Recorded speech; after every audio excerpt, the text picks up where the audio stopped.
বাড়ি এভরি ইভিনিংয়ে এরকম ওয়াকে বেরোয়। আর ওয়াকে বেরোনোর আগেই বাড়ির হচ্ছে এই চলে, এই গলায় যখন বকলেসটা লাগানো হবে বাড়ির, তখন একদম এত এক্সাইটমেন্ট হয়ে যায় যে মানে ও কী করবে, কী করা উচিত ও বুঝতে পারে না। তো আজকেও সেরকমই একটা দিন, যখন ও ওয়াকে বেরোবে ওর পাপার সাথে। তো তার আগে এই বকলেসটা ওকে লাগানো হচ্ছে, আর তার সাথে ওর এক্সাইটমেন্ট একদম তুঙ্গে। তো খুব আনন্দ পায়, স্বাভাবিক।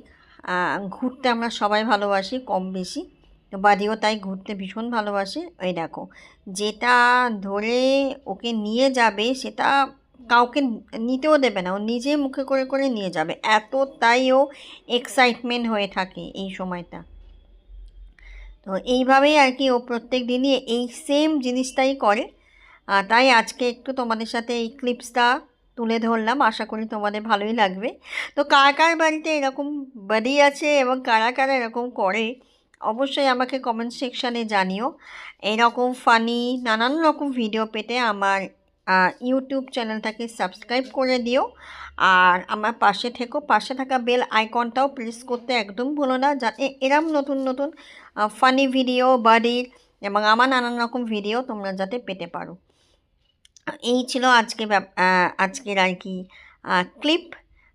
এটা আমাদের পাশের বাড়ির একটা ছেলে, সে ওই বাড়িকে এসে আদর করছিল বলে ও আরও তার এক্সাইটমেন্ট একদম তুঙ্গে উঠে গেছে, মানে কি করবে ও বুঝে উঠতে পারে না রাস্তায় বেরোলে।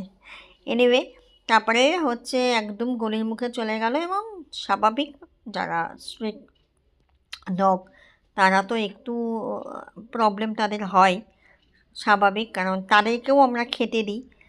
তো সেক্ষেত্রে যখনই বাড়ির সাথে তারা আমাদের কাউকে দেখে, তো তাদের একদম এক্সাইটমেন্ট তুঙ্গে হয়ে যায়, ওই জন্য তারা সব এসে গেছে।